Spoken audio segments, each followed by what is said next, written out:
শ্রীরামচন্দ্রের ছবি সম্বলিত গেরুয়া পতাকা তো আছেই, তার সাথে রয়েছে হনুমানের পতাকাও। অনেকে আবার পতাকা কেনার পাশাপাশি কিনছেন পাগড়িও। দোকানে দোকানে ভিড়। রাত পহলেই অযোধ্যায় রাম জন্মভূমিতে শ্রীরামের মূর্তি প্রাণ প্রতিষ্ঠা হবে। আর তার আগে এমনই চিত্র জলপাইগুড়ি শহরের দিনবাজার সহ বিভিন্ন বাজারের দোকানগুলিতে। বলা যেতে পারে অযোধ্যার আঁচ জলপাইগুড়ি শহরেও দোকানদারদের বক্তব্য, মানুষ স্বতঃস্ফূর্তভাবেই পতাকা, পাগড়ি, টুপি কিনছেন।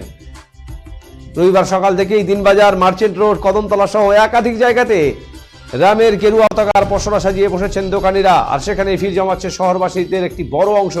দোকানদারদের বক্তব্য, মোটর বাইকে লাগানোর ছোট পতাকাগুলি 20 থেকে 40 টাকা বিক্রি করা হচ্ছে।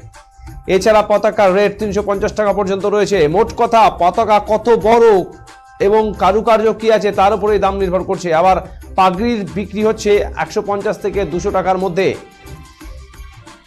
এদিকে দিনবাজারের একটি দোকানে পতাকা কিনতে আসা ব্যক্তি তারা বলেন, শ্রীরামের মূর্তির প্রাণ প্রতিষ্ঠা হতে চলেছে অযোধ্যায়। এরা সনাতনীদের কাছে একটি বড় বিষয়। এই উদ্দীপনায় তারাও গা ভাসিয়েছেন। সোমবার তারা অকাল দিওয়ালি পালন করবেন, বাজি পড়াবেন বলে জানান।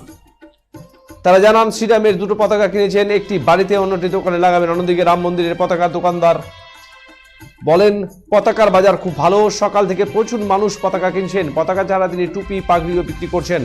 তবে পতাকার চাহিদা সবচেয়ে বেশি বলে জানান তিনি।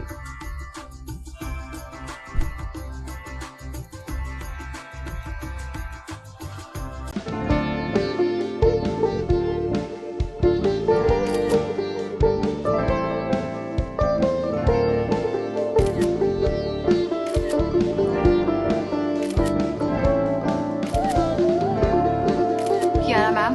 Short ready. Just 1 second, huh?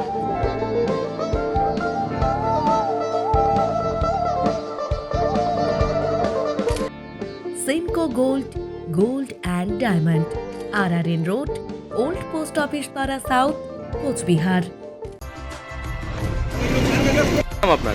আমার নাম হচ্ছে অবিনাশ আগরওয়াল। কি কিনলেন? আমি পতাকা কিনলাম শ্রীরামের। কেন কিনলেন? এই জন্য কিনলাম, কালকে শ্রীরাম লাল্লার অযোধ্যাতে প্রাণ প্রতিষ্ঠা হবে। তার জন্য আমরা খুবই খুশি। ঠিক আছে, মানে 500 বছর পরে শ্রীরাম রামলাল্লা ফিরে আসছে নিজের প্রাথমিক স্থানে। ঠিক আছে, তার জন্য আমাদের খুব ভালো বাসা রামের প্রতি।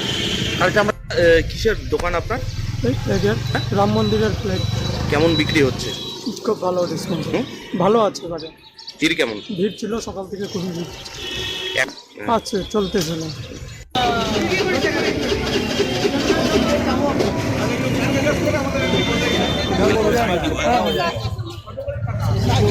আমাদের